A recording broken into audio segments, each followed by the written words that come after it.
What's going on, everybody? Josh from Detail Addicts here, and in this episode of Life as a New Full-Time Detailer, I told you we'd talk about the rough days, and brother and lady, this was a bad one. Not a bad one, just a rough one. So, without further ado, what was today? Well, today was our first car show event as a business that we went and did. And so that was a fun blast. I had a new tent. We set up a display. We were doing detailing demos and free glass parency installation for all the law enforcement vehicles that were supposed to show up. Not knowing how many in the Northwest Indiana region were going to show up, I bought enough to do 60 windshields, praying that that was enough. So I was told that we had 20 accounted for that were guaranteed coming, and I was like, okay, it's a third of what I bought for, but that's okay. 20 is a great number, and it's free stuff, so let's do it. I got there at like 5 in the morning, which I don't know if anybody's ever realized this, but so I drive a 14 Black Mustang GT, fun little car, and this large, gigantic bag that is literally my height almost,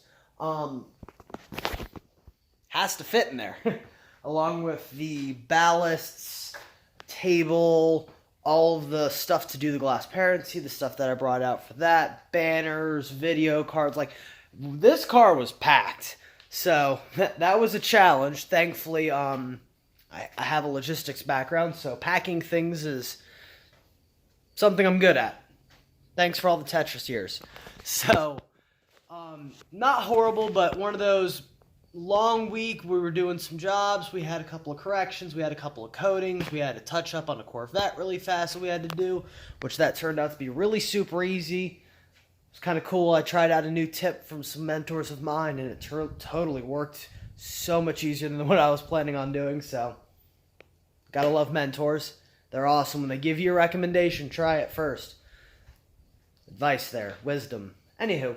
So we load up the car late last night, and we leave early in the morning, and we go, and we set up the event, and I'm super tired. I'm the only guy, so once again, I'm setting up the tent, I'm setting up everything, I'm getting going, and the car show takes off, and it was the first year that they were doing something, so when it's a small car show turnout, it kind of sucks. But you can't expect anything short of less than that. You can't harp on it. And the gentleman that put it on, I'm super impressed with the event he actually put on, because to do what he did takes a lot of choreographing, coordinating. And he knocked it out of the park. He had food truck vendors. He had a mobile dyno. He choreographed with multiple property owners nearby to let him use multiple different lots for overflow. He got multiple police departments to come out. He had a dog demonstration, 3 of them actually. They brought the MRAP out from the SWAT team. Like, he had for a first event that only had about 20, 25 cars to show up throughout the whole day. It was a little on the small side. He did an amazing job. And I as somebody who's participated in events and worked at them for other businesses, I gotta say, for a first year event, I've been to a few of them. This dude knocked it out of the park. So it was super cool. So I'm setting it up, and we only did about 6 installations. Only 6 officers came out with their cruisers. I don't know if the cities all needed them today, if it was just their day off and they overslept and were just like, nah, not feeling it. Whatever the case may be, the ones that had rogered up that were wanting to do it, we don't know whatever the reason they couldn't come out. We couldn't get a hold of them. The fellow officers actually tried to get a hold of them. They were out of touch on their day off, so they didn't push because it's not an emergency. So we let it go. We sent a message out. It was saying, hey, sorry we missed you. Hopefully everything's okay. We're open for a rain check on that. So if we can somehow schedule a date and a time to get with the maintenance pool, I will set a date to come out, and I'll set up for a couple hours. And if the cruiser can come by for 5 to 10 minutes, we'll get it done, and we'll get you back out on the road again, and we'll at least get you covered. So we moved forward. We found a silver lining in that, so positive note. Bummer, though, that I didn't get to do as much as I wanted to do. Most people would think and go, well, you saved all that free money you were going to give away. Why aren't you excited about that? I was really trying to honestly give back to my community, though. That was the thing. I really wanted this to benefit the officers. And I wanted to help benefit as many people as I could. Up to 60. I didn't want to, I owe you. Like, that would kind of be a bummer. But to only get, a sixth of what you planned or hoped for, kind of is a blue. But, positive note, people at the audience were very receptive of me, which was really nice and really, it was warming and welcoming. There were a few people who were, I hate to say it like this, snobbish. One person came up and asked me for my professional opinion on something, and I gave it to him, and then he proceeded for about 5 minutes to just, well, I've been doing this for 30 years and stuff, and I'm like, oh, okay. Look, you could have just said thank you. In my mind, I'm thinking you could have just said thank you, okay? Or, I don't know, kid, that seems a bit crazy, and, just let it go.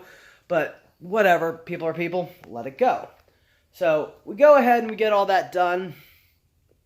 Not too bad. During the day, though, I was using my daily, because it is coated with glass transparency in the windshield, to demonstrate to the people when I didn't have a cruiser nearby to show them, because as soon as it was done, I always like to show the officers what it looks like when it's doing it, what it looks like if it's not, what it looks like if it's not doing it, so you know what to see when anything goes wrong, you stop seeing anything, you know what to look for.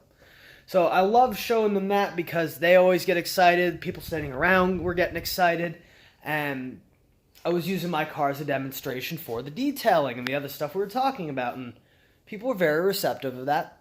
A lot of positive feedback, a lot of people interested in detailing services, including ceramic coating, so that was great. Downside, the water I was using for the event was very mineral laden.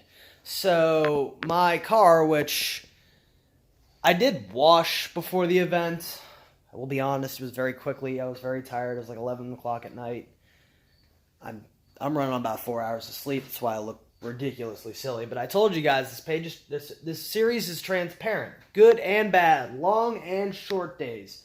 So I did it, and right now I've been having to use a detailer to try to wipe it down. And wouldn't you know it, them spots are in there. So they've already done light etching into the paint. Thankfully, most of the mineral is out. I now need to treat for that, and that, of course, means I have to polish my car. So, yay, more work, and unfortunately, it was something I hate to do because this car just came back from the paint shop, and we were waiting another 60 days because we had a little touch-up spot on the fender. We were waiting for that to finish, and then this car was going to get a light, quick one-step and then go right into coating, which we were going to be putting Ultra on it because I love Ultra. I love my car, and let's face it, I can do it. So, great demonstrational vehicle. We can actually drive around and show people the amazing effects and abilities of Ultra on a daily. So, that was the main purpose of it, to be honest, as well. I wanted to, as a video log of a car that is a coating that I firmly believe in, let's put it through a live recorded, if you will, life cycle. As long as I own it, or X of 9 years, which, I don't know, some days I want to sell it, some days I don't, but I don't plan on actually getting rid of it anytime soon, to be honest. So, yeah. Daily driver. What does Ultra do after year 1, after year 2, after year 3? I could say it, I could show you the videos, but to be honest, if we just record it over a montaging timeline, proof's in the pudding. So, but yeah, that's that, and that's pretty much what I'm dealing with today, which, again, silly, but we're supposed to have car dropping off tonight. I don't know if he's actually going to come. I'm kind of getting the impression if we're a couple hours past where we're supposed to be with no communication back, we are going to be a no-call, no-show. But I will stay up till, I don't know, like 9 or 10, whatever I can bear. If I don't hear anything, then I'll call it a night, but I will stay up and wait.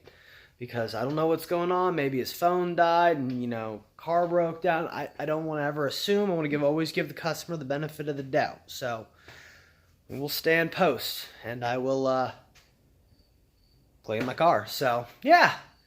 Long day. Rough day. Not a bad day, though. It was a good day. We did do some community outreach.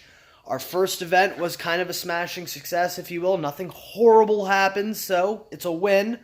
And life as a new full-time detailer. Our first event with our first tent. And our first tent made a big splash. Everybody loved it. So, yeah. Calling it a win. An exhausting win, but a win. So, all in how you perceive it. So, that's been that. And I've been Josh, and y'all have a great night.